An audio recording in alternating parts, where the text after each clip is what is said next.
नमस्कार साथियों, Kota online classes में आप सभी का स्वागत है। आपने बहुत बार प्यार दिया है और अनेक तरह से आपने सराहना करी है। अच्छा लगे तो ज़रूर कमेंट करना, लाइक और शेयर ज़रूर करना। मित्रों, आप लोगों के भरोसे ही नाव है और आप ही लोग आगे बढ़ाने वाले हो। चैनल को ज़रूर सब्सक्राइब कीजिए। आप लोगों के लिए एक एक टॉपिक में खुद के नोट्स से आप लोगों को बता रहा हूँ। अगर नोट्स मंगवाने हैं तो डिस्क्रिप्शन में लिंक दिया हुआ है, फ़ोन नंबर दिए हुए हैं। आप लोग वहाँ से हिंदी के कोई से भी नोट्स मंगवा सकते हो, चाहे क्वेश्चन हो, चाहे काव्य शास्त्र के क्वेश्चन हो, चाहे ग्रामर के कोई भी टॉपिक या ग्रामर के कोई भी नोट्स हो, या हिंदी साहित्य के इतिहास के नोट्स हो, किसी भी एग्ज़ाम के नोट्स। पूरे इंडिया में कहीं पर भी हिंदी से संबंधित कोई भी एग्ज़ाम होता है, उसके नोट्स आप मंगवा सकते हो। साथियों, चैनल को ज़रूर सब्सक्राइब कीजिएगा। साथियों, चलिए आज हम लोग यहाँ पर बात करते हैं वर्ण विचार के लिए। तो वर्ण विचार जो है साथियों, आप लोगों ने पहले भी पढ़ा होगा और पहले भी देखा होगा वर्ण विचार को। बहुत अच्छा टॉपिक है और यहाँ से एक न एक प्रश्न ज़रूर आता है, एक न एक प्रश्न यहाँ से ज़रूर आता है। देखिएगा, व्याकरण का वह महत्वपूर्ण बिंदु जो हमें वर्णों के शुद्ध, सबसे पहली बात क्या है, वर्णों के शुद्ध उच्चारण का, वर्णों के शुद्ध लेखन का तथा वर्णों के शुद्ध प्रयोग का ज्ञान प्रदान करे, उसे ही वर्ण विचार कहते हैं। वर्णों को शुद्ध लिखना, वर्णों का शुद्ध उच्चारण करना, इन सभी का, या वर्णों का शुद्ध प्रयोग करना, इन सभी का ज्ञान अगर हमें कोई देता है तो वह है वर्ण विचार। वर्ण विचार इसलिए पढ़ा जाता है, ठीक है। तो मित्रों, वर्णमाला किसे कहते हैं? तो वर्णमाला किसे कहते हैं आप लोगों को भी पता है कि जो वर्णमाला है, वर्णों के व्यवस्थित क्रम को, वर्णों के व्यवस्थित क्रम को ही क्या कहा जाता है? वर्णमाला कहा जाता है। वर्णों का जो व्यवस्थित क्रम होता है उसे ही हम लोग क्या कहते हैं मेरे मित्रों? उसको ही वर्णमाला कहते हैं। तो ये वर्ण विचार जो है बहुत ज़बरदस्त टॉपिक है साथियों, और इसको पढ़ना बहुत ज़रूरी होता है। अब बात करेंगे सबसे पहले वर्ण होता क्या है, वर्ण क्या होता है। तो ये भी क्वेश्चन बहुत बार पूछा जाता है कि वर्ण क्या होता है। साथियों, लिखने की जगह मैंने सीधा PDF से आप लोगों को बताया, क्योंकि टाइम ख़राब नहीं करना है हमें। आपके पास भी टाइम नहीं है, मेरे पास भी टाइम नहीं है, ये आप भी जानते हो, मैं भी जानता हूँ, ठीक है। तो वर्ण किसे कहते हैं? बहुत सिंपल सी डेफिनेशन है, मौखिक भाषा की सबसे छोटी इकाई। मौखिक भाषा की सबसे छोटी इकाई। नोट्स बनाना साथियों, पूरे के पूरे में टॉपिक यहाँ पर आप लोगों को इसी माध्यम से करवाऊँगा, तो नोट्स ज़रूर बनाना आप लोग बैठ करके, ठीक है। मौखिक भाषा की सबसे छोटी इकाई, ध्वनि के लिखित रूप को वर्ण कहते हैं। सबसे पहले बात क्या है, मौखिक भाषा की सबसे छोटी इकाई है, एक बात तो आपको ये रखना है। और ध्वनि के लिखित रूप को, जो भी ध्वनि होती है उसके लिखित रूप को ही क्या कहा जाता है? वर्ण कहा जाता है। यहाँ तक बात समझ में आ गई होगी। वर्ण दो प्रकार के होते हैं, बहुत सिंपल सी बात है। वर्ण दो प्रकार के होते हैं। जो है वर्ण कौन कौन से होते हैं? एक तो स्वर होते हैं और एक व्यंजन होते हैं, ठीक है। वर्ण दो प्रकार के होते हैं, पहला तो स्वर है और दूसरा क्या है? व्यंजन है। स्वर कितने होते हैं मित्रों? 11 होते हैं। और व्यंजन कितने होते हैं? 33 होते हैं। ये सबको पता है। स्वर कितने होते हैं? 11 होते हैं। और व्यंजन कितने होते हैं? 33 होते हैं। यहाँ तक की बात सबको मेरे हिसाब से क्लियर हो चुकी होगी। चलिए आगे बात करते हैं। अब आते हैं सबसे पहले स्वर वाली बात। सबसे पहले स्वर पे आते हैं। तो स्वर क्या होता है, यहाँ पर सबसे पहले बात करेंगे स्वर क्या होता है। ये 100% आपको चीज़ें पता होनी चाहिए। एक क्रम से सिस्टमेटिक तरीके से मैं चल रहा हूँ, आप नोट्स ज़रूर बनाइएगा। स्वर क्या होता है? वे वर्ण जो मुख विवर, यानी कि मुख विवर से स्वतंत्र रूप से बोले जाते हैं। यानी कि ये बात याद रखना मेरे साथियों कि जो स्वर होते हैं वो बिल्कुल मुख के माध्यम से बोले तो जाते हैं, लेकिन स्वतंत्र होते हैं। उनको कोई रुकावट नहीं होती है, बोलने में कोई रुकावट नहीं आती है। मुख के अंदर किसी भी अंग से कोई रुकावट वहाँ पर नहीं आती है। तो ये होते हैं वर्ण। तो वर्ण हमेशा जो है क्या होते हैं? स्वतंत्र रूप में होते हैं, ठीक है। बस ये बात आपको याद है, इसका मतलब आपको स्वर पता है। तो स्वरों की कुल संख्या कितनी होती है? स्वरों की कुल संख्या 11 होती है, जबकि मात्रा के आधार पर स्वरों की जो संख्या होती है वो 10 होती है। अगर क्वेश्चन आपसे पूछा गया कि स्वरों की संख्या कितनी होती है, 11 होती है, और मात्रा के आधार पर पूछा जाए कि स्वरों की संख्या कितनी होती है, तो 10 होती है। यह आपको पता होना चाहिए।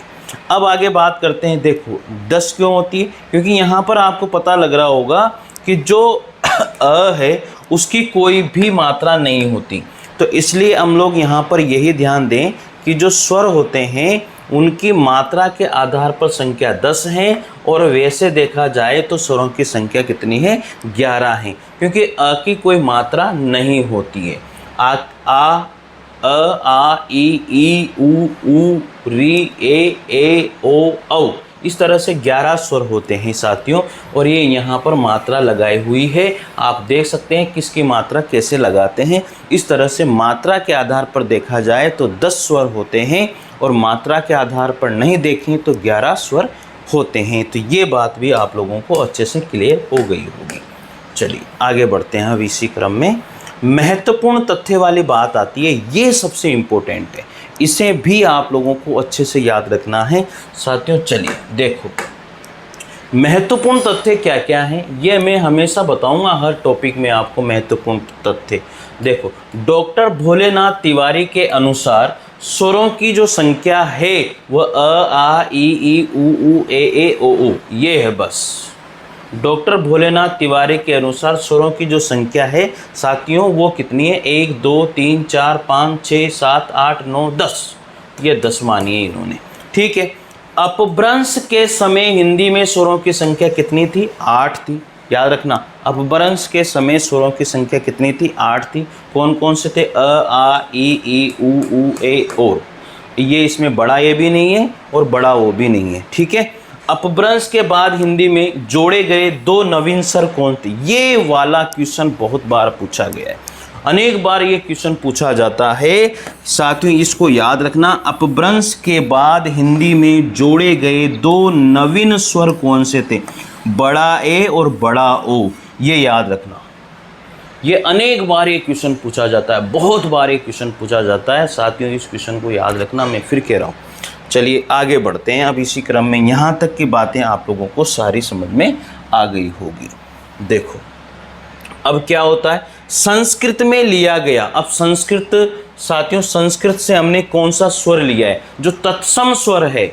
अगर कहीं पर किसी शब्द में ये आ जाता है ये स्वर, तो वहाँ पर अधिकतर 99% वो तत्सम ही होता है, वो शब्द तत्सम ही होता है हिंदी के अंदर। तो इसलिए यहाँ पर इस चीज़ के लिए तो हमें दुख होने की जरूरत ही नहीं है। संस्कृत से लिया गया स्वर जो री है, ये एक तत्सम स्वर है, एक ही स्वर लिया है।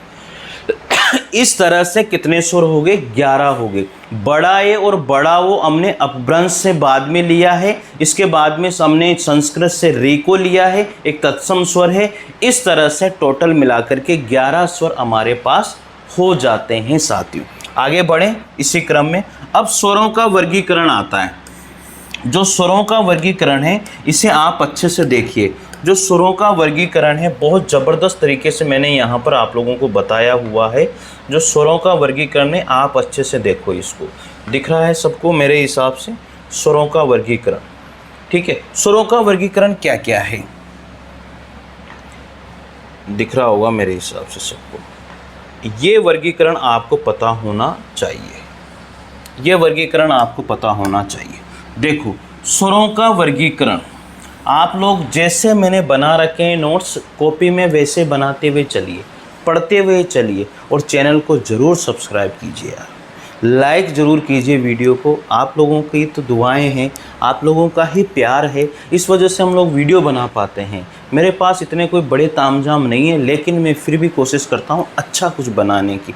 कोई ऑपरेटर मेरे पास नहीं तो मैं टाइप करके इनको बता देता, ऐसा कुछ नहीं है। बस कोशिश करता हूँ कि अच्छे से अच्छी चीज़ें, अच्छे से अच्छे नोट्स आप लोगों तक पहुँचे, और आप लोगों का प्यार मुझे इस तरह से मिलता रहे साथियों। कोई भी टॉपिक अगर मैं पूरा करता हूँ उसके फिर 100 क्वेश्चन करीबन आप लोगों को टॉपिक के बाद में मैं करवाता हूँ। ये मेरी हमेशा रही है, तो आप लोग प्यार देते रहिए साथियों, आप लोगों की दुआएं हैं मेरे साथ हैं। स्वरों का वर्गीकरण। अब स्वरों का वर्गीकरण साथियों हमने एक पहला तरीका क्या है, उत्पत्ति के आधार पर स्वर। दूसरे नंबर पर फिर यहाँ पर क्या बनेंगे, उच्चारण मात्रा के आधार पर स्वर। स्वरों का वर्गीकरण कितने प्रकार से होता है ये भी याद आपको रखना है।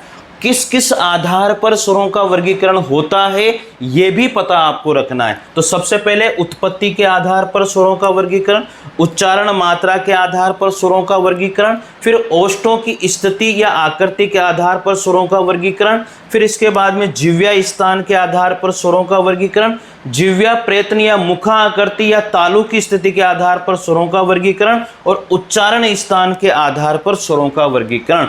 इस तरह से 6 प्रकार से हम लोग स्वरों का वर्गीकरण कर सकते हैं, 6 प्रकार से। तो साथियों एक बार फिर देखिए स्वरों का वर्गीकरण किस किस आधार पर कर सकते हैं। सबसे पहले उत्पत्ति के आधार पर स्वरों का वर्गीकरण, फिर उच्चारण मात्रा के आधार पर स्वरों का वर्गीकरण, फिर ओष्ठ स्थिति या आकृति के आधार पर स्वरों का वर्गीकरण, जिह्वा स्थान के आधार पर स्वरों का वर्गीकरण, फिर इसके बाद में 5वें नंबर पर जिह्वा प्रयत्न या मुखाकृति या तालु की स्थिति के आधार पर स्वरों का वर्गीकरण, और 6ठे नंबर पर है उच्चारण स्थान के आधार पर स्वरों का वर्गीकरण। तो मित्रों मैं आपको बता दूं सबसे ज्यादा जो पूछे जाते हैं 5वां, जिह्वा प्रयत्न या मुखाकृति के आधार पर और उच्चारण स्थान के आधार पर स्वरों का वर्गीकरण, और एक जिह्वा स्थान के आधार पर स्वरों का वर्गीकरण अनेक बार पूछा जाता है, अनेक बार पूछा जाता है।